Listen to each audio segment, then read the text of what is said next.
Telecafé presenta Una luz en el sendero.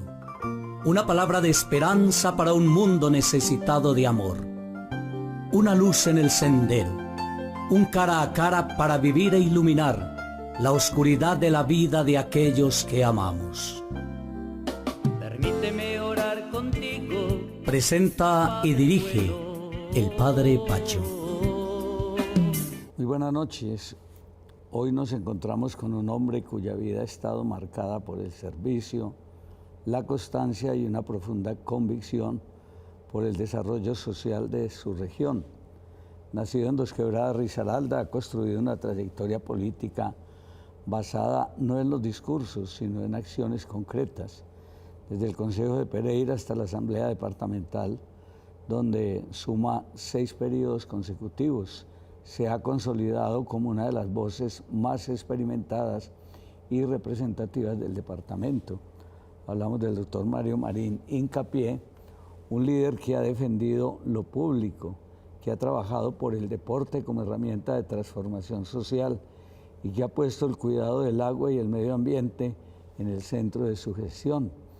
Fundador de la reconocida Copa Mario Marín Hincapié, impulsor de importantes ordenanzas, promotor de políticas que hoy impactan a miles de ciudadanos.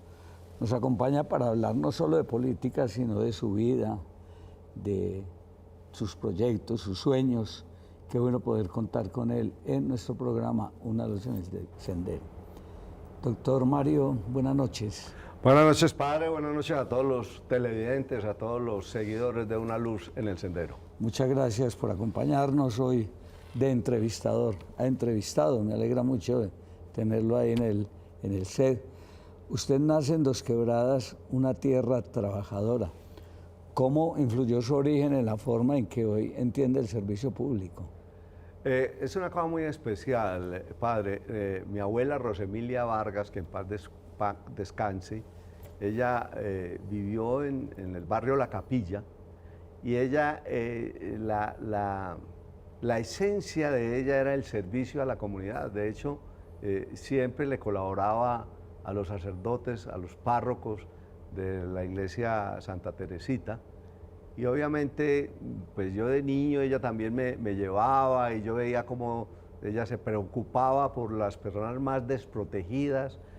Pedía mercados, y panela, pan, aguapanelita, es decir, ella siempre tenía una sonrisa y una aguapanela o un pan para los más pobres. Y obviamente yo me fui involucrando en ese tema de la ayuda a las personas más necesitadas, y fue mi abuela Rosemilia que me indujo obviamente a ayudarle a las personas más necesitadas. Eso fue creciendo. Dos Quebradas en esa época era corregimiento de Santa Rosa, ¿no? Y entonces empezamos a trabajar. Yo de niño siempre me he caracterizado por ser un líder, y de hecho en esa época Colombia López de Holguín empezaron a trabajar una junta para crear el municipio de Dos Quebradas y separarnos de Santa Rosa. Y entonces obviamente se hizo esa campaña y se logró pues esa separación y crear a Dos Quebradas como municipio. ¿Cómo fue el entorno familiar desde su niñez, su juventud de Mario? Pues la verdad que es una historia muy bonita. Mi abuelo Luis Eduardo Hincapié y mi abuela fueron unos trabajadores incansables. Mi abuelo era de Antioquia, de los lados de Guarne, de esa familia antioqueña, un hombre que medía como 2 metros, un hombre íntegro, trabajador, luchador, con esa matrona como la abuela Rosemilia, y de ahí pues sale mi madre, que en paz descanse, Marta Lilia, que yo sé que siempre me está acompañando, es decir, en todas las luchas, porque me enseñó cosas muy bonitas, es decir, de ayudarle al más necesitado también. Ella era con esa vocación de servicio a la comunidad, a la sociedad, de ser emprendedora, luchadora. Casi que todos los consejos que me daban los viejos, yo asimilé muchos, y de hecho toda esa carrera que ellos nos enseñaron de servicio a la comunidad, yo fui creciendo obviamente y me voy al sector privado. Yo me caso muy joven. Padre, yo me casé de 18 años con una responsabilidad inmensamente grande, con una mujer que me dio 2 hijos que son mi adoración, es decir, es la esencia de la vida, de la lucha. Y obviamente fuimos creciendo ahí y yo en el sector privado, una empresa muy importante en esa época, será Los Pinos, y entonces era una empresa familiar. Y yo conocí a Diego Patiño Amariles en esa época, Alfredo Torres Hurtado, que en paz descanse, Víctor Castellanos, Margarita González Moscoso, Gloria Edith Hernández, es decir, un grupo de amigos que nos permitieron reunirnos permanentemente, charlar y hacer esas tertulias.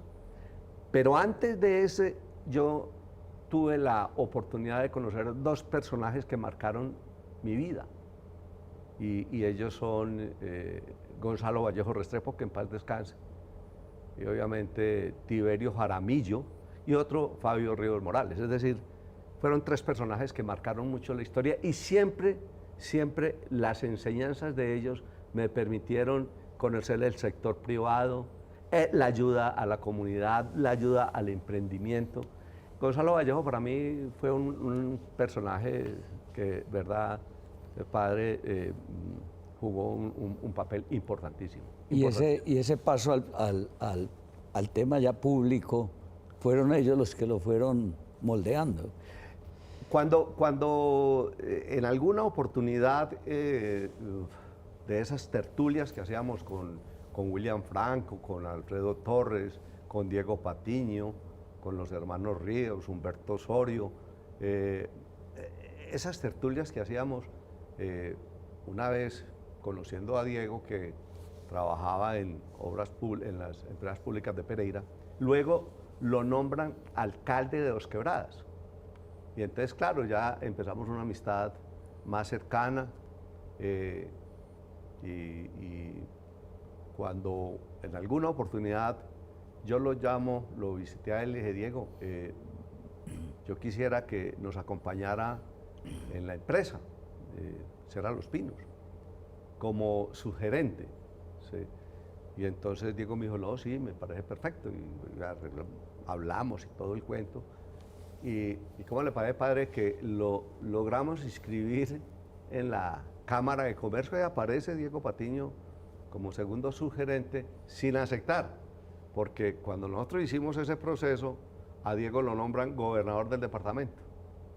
Y entonces, claro, pues ya desistió de eso, y ya empezamos nosotros a tener pues como más, una amistad más cercana, siempre con el servicio. Y recuerdo que una vez una persona me pidió un favor, que si le podía ayudar con un traslado de la señora que era maestra en Quinchía, que si le podía ayudar. Y yo dije: pues yo voy a hablar con el gobernador a ver cómo nos ayuda. Y recuerdo que yo llevé los papeles y todo, y Diego me dijo: ¿están radicados? Y dije: ya están radicados, está la copia de eso. Bueno, me dijo: vamos a ver qué se puede hacer. Pasó 1 mes, 2 meses, entonces yo fui y le dije a Diego, le dije: gobernador, mire que no ha pasado nada con ese traslado. Y me dijo: ole Mario, ¿vos crees que esto es muy fácil acá o qué? Le dije: no. Y me dijo: no, pues si usted cree que es muy fácil, pues métase a la política. A mí eso me fue trabajando, y una vez ya con amigos como Rodrigo Rivera Salazar, como Óscar Vélez Marulanda, como Juan Guillermo Ángel Mejía, como César Gaviria, y empecé yo a ayudar económicamente a las campañas. Y una vez, creo que fue Juan Guillermo Ángel, me dijo: ole, ¿vos por qué no aspirás al consejo de Pereira? Y entonces, cuando eso era unas planchas, Y entonces, bueno, encabezaba Oscar Cruz y bueno, y ahí seguía yo y otro, bueno. Y entonces que se dividía el periodo, o sea, que si no se sacaba sino un concejal, pues él partía con el segundo, o sea, año y año. Y resulta que no cumplieron lo pactado, efectivamente sacamos esa lista a Oscar Cruz y no se cumplieron los pactos, entonces yo dije, no, pues yo voy a aspirar al consejo y ya encabezo, ¿cierto? Y verdad me hice acompañar de unos empresarios muy buenos, Fernando Campo de Incoco, como Luis Alberto Quintero, Jorge Emilio Bravo, banquero, es decir, unos empresarios muy buenos, y empezamos a hacer trabajos y dele, hombre, saqué una votación importante, fui concejal de Pereira, pues me caractericé por los debates en defensa de lo público, es decir, mostrando que las cosas podían ser rentables una vez se hicieran con buenos manejos, con buenos criterios. Y ahí me di a conocer, yo recuerdo que en ese periodo llegó también la doctora Luz Mari Zapata, y empezamos a hacer una amistad muy bonita, y ahí fue cuando fuimos a la Florida. ¿Usted recuerda, padre, que allá hicimos campañas? Nos conocimos con don José María Zapata, que en paz descanse, y Diego era gobernador. Y entonces yo le pregunto a Diego de una de las solicitudes que le hacen a uno la comunidad, me dijo, don José María me dijo, doctor Mario, ¿qué posibilidad hay de que pavimenten esta vía? A mí nunca se me olvida eso, padre, y verdad, hicimos un trabajo, yo le pregunté al doctor Diego, dijo, hágale, comprométase. Y verdad, hicimos la reunión allá con él, nos comprometimos, y ya cuando adjudican la obra, reúnen la comunidad, usted recuerda muy bien ese paso, reúnen la comunidad, y entonces don José María me hace una pregunta, padre, me dice, doctor Mario, ¿será que yo alcanzaré a ver pavimentada esta vía? Y yo le dije, claro, y iban a empezar por San José, por Gaitán, iban a empezar la pavimentación, y yo le pedí el favor al doctor Diego que por qué no arrancábamos de la Florida hacia abajo, y efectivamente se hicieron 2 frentes, y logramos es cuando matan a don José María Zapata. Pero ya habían pavimentado. ¿Alcanzó a verlo? Alcanzó a verlo. Yo le invito a Mario para que vamos a un primer pequeño receso y sigamos escuchando todas estas historias que le permiten a Mario pues incursionar en política y prestar el servicio que hoy le brinda a la comunidad. Ya regresamos. Una luz en el sendero, un cara a cara para vivir e iluminar la oscuridad de la vida de aquellos que amamos. Permíteme orar contigo. Una luz en el sendero, un cara a cara para vivir e iluminar la oscuridad de la vida de aquellos que amamos. Permíteme orar contigo. Uno de los momentos más recordados, doctor Mario, fue su oposición a la venta de las empresas públicas municipales. ¿Qué significó para usted asumir esa posición en ese momento? Muy dura, padre, extremadamente dura, porque el alcalde de ese entonces era Juan Manuel Arango Vélez, del Partido Liberal. Yo pues, estaba por el Partido Liberal y yo siempre he sido, más bien, defiendo mis posiciones y la posición era de no vender las empresas públicas de Pereira. Y obviamente se hicieron unos debates muy duros. Y obviamente yo, pues, yo no tendría por qué haber estado en la oposición, porque pues el alcalde era del partido y todo, pero yo asumí con criterio y asumí esa responsabilidad además. Y entonces yo recuerdo que en esos debates, hubo unos debates muy candentes, fuertes. Recuerdo que a mí me dan la palabra. Y eso yo empecé diciendo, el crimen que ustedes están cometiendo aquí, hasta las paredes están llorando. Y era verdad que era tanto la gente, el sudor y todo, que chorreaba agua en las paredes. Yo decía que hasta las paredes estaban llorando del crimen que estaban cometiendo. Y en uno de esos debates me dice Daniel Humberto, me dice, yo sé, concejal, que usted se persina con los orines de Gonzalo Vallejo Restrepo. Entonces, a mí me dolió mucho porque pues, estaban hablando de un hombre que fue un hombre cívico, que fue el creador, el que estuvo en el comité por la creación del departamento de Risaralda. A mí me dolió mucho eso y no solamente eso, sino que yo veía la posición de la doctora Luz Mari Zapata, una posición también en contra de la venta de las empresas públicas y también de Carlos Alfredo Crosway, de Juan Hurtado, es decir, teníamos el grupo de los cuatro que marcó la historia del Consejo de Pereira. Yo decía que se partía la historia de Pereira con la creación de ese grupo de los cuatro, porque fue un grupo que dio mucho que hablar, era un grupo que única y exclusivamente nos limitábamos a cuidar el patrimonio de los pereiranos. Y entonces estábamos pendientes de todo.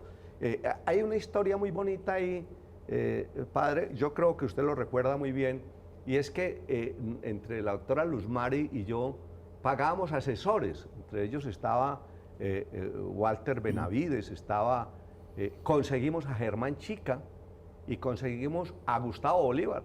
Ellos se venían de Bogotá, Gustavo Bolívar se venía de Bogotá, amigo de Carlos Alfredo, y obviamente creamos con todo el conocimiento de los tres asesores el periódico Reacción Ciudadana.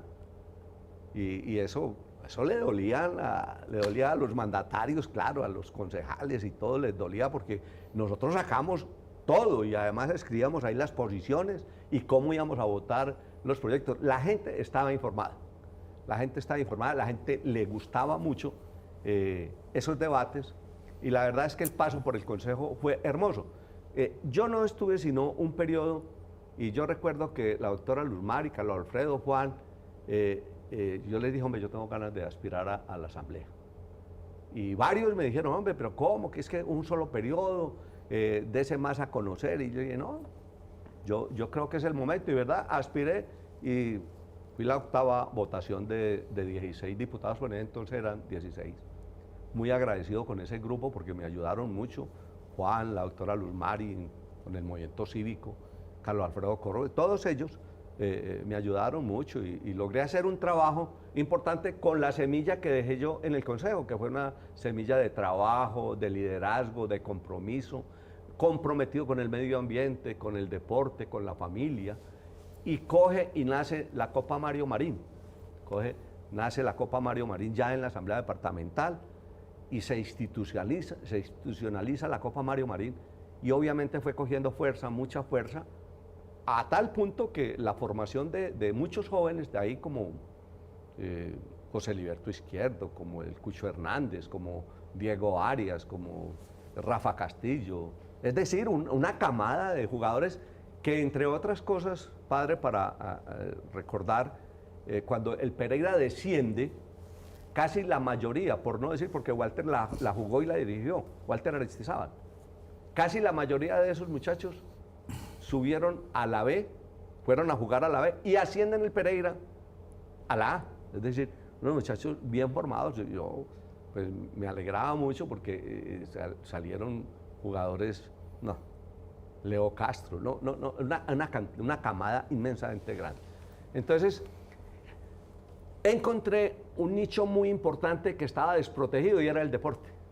Y yo decía, por favor, mire, es que yo a los barrios donde iba, a los municipios, yo encontraba problemas de droga, consumos de droga, y yo hablaba con muchachos y me decía, no hay nada que hacer, no hay ni escenarios públicos, y los pocos que hay en malas condiciones.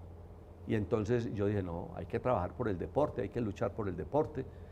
Logramos conseguir para que el gobernador apoyara el hogar de los muchachos de Altagracia, que esa finca se compra. Allá está Óscar Hernández, todavía está allá. Óscar Hernández al frente de ella.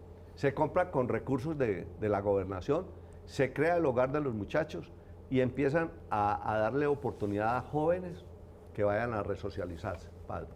Y eso es muy bonito porque hay unos que lograron salir de las garras de la droga, otros no, pero veo todos los días, más y más necesidad de que la gente, los empresarios, los padres de familia, entiendan la importancia de que los jóvenes utilicen bien el tiempo libre y ante todo que los padres eduquen bien a sus hijos.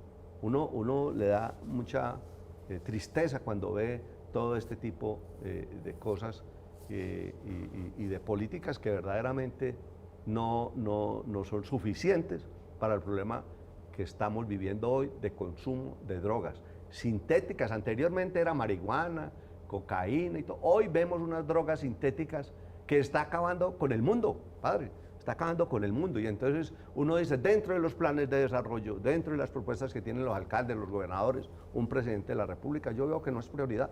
Muy poquitos tienen esa prioridad. Usted ha sido impulsor de la política departamental de agua. ¿Por qué considera que el agua debe ser una prioridad en la agenda pública? Porque imagínese, padre, que desde que aspiré al consejo, el afiche mío decía, y la profesora, porque la prioridad es el agua, y eran unas burbujas. En esa época, y hoy sigue siendo la prioridad. Nosotros vemos que en Colombia, que es un país rico en recursos hídricos, vemos municipios de Colombia sin agua. Yo recuerdo, padre, que en esa época, Dos Quebradas, mi municipio, a mí me decían, no, hombre, es que ¿cómo te parece que no hay agua 2 días o 3 días?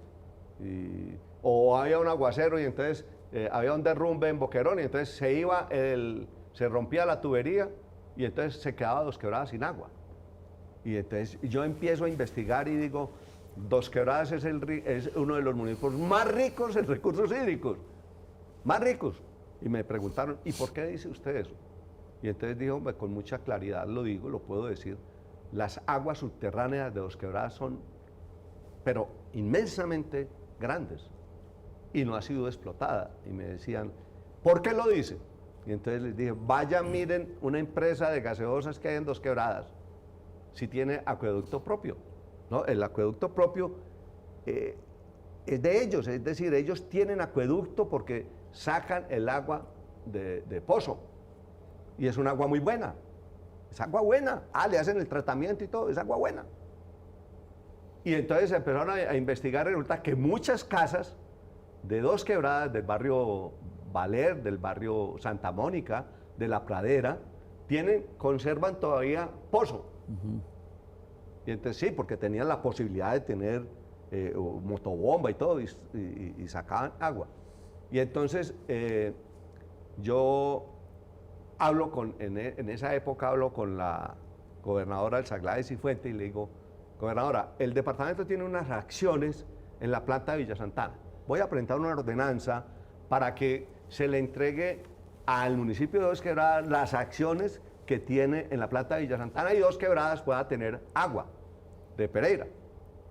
Y entonces me dijo, sí, Mario, hágale, me parece excelente y tal. Y verdad, trabajamos la ordenanza, se aprobó la ordenanza, se le entregó las acciones al municipio de Dos Quebradas y empieza Dos Quebradas ya a tener agua en los barrios de La Pradera, Santa Mónica, Valer, Campestres, ¿cierto? Y empieza Dos Quebradas a desarrollarse a unos pasos agigantados, pues es decir, hoy Dos Quebradas en el tema de construcciones y desarrollo ha crecido inmensamente, gracias a que tiene agua potable, de buena calidad. Hoy el alcalde Roberto Jiménez está trabajando para desarrollar, que ya está a punto de sacar adelante, una planta, creo que llama San José, la planta, creo. Pues, yo estoy seguro que esa va a ser otro elemento fundamental para que Dos Quebradas se siga desarrollando, no solamente en lo industrial, sino en el tema comercial, pero también en vivienda. Yo no quiero tenerlo solo este sábado, sino que quiero invitarlo para este próximo sábado para que sigamos hablando de todo esto tan interesante para nuestra región. Padre, con todo el cariño, a usted muchas gracias, ¿verdad? Porque Es contar la historia de lo que hemos vivido, del servicio que le hemos dado. Hay cosas muy lindas. Usted no se alcanza a imaginar la alegría tan grande, lágrimas que derramé yo en debates en la Asamblea Departamental, buscando que se construyera la cancha de tiro con arco en honor a Sara López Bueno. Vamos a hablar de eso el próximo sábado. Dios lo bendiga. Amén, Padre. A ustedes agradecerles que nos hayan acompañado, invitarlos para este próximo mañana, por ese mismo canal, con la Santa Misa, y el próximo sábado nuevamente con el doctor Mario Marín Hincapié. Una feliz noche para todos. Una luz en el sendero. Una palabra de esperanza para un mundo necesitado de amor. Una luz en el sendero. Un cara a cara para vivir e iluminar la oscuridad de la vida de aquellos que amamos. Permíteme orar contigo, mi Padre bueno. Volverme consciente de tus toques, bien te ruego.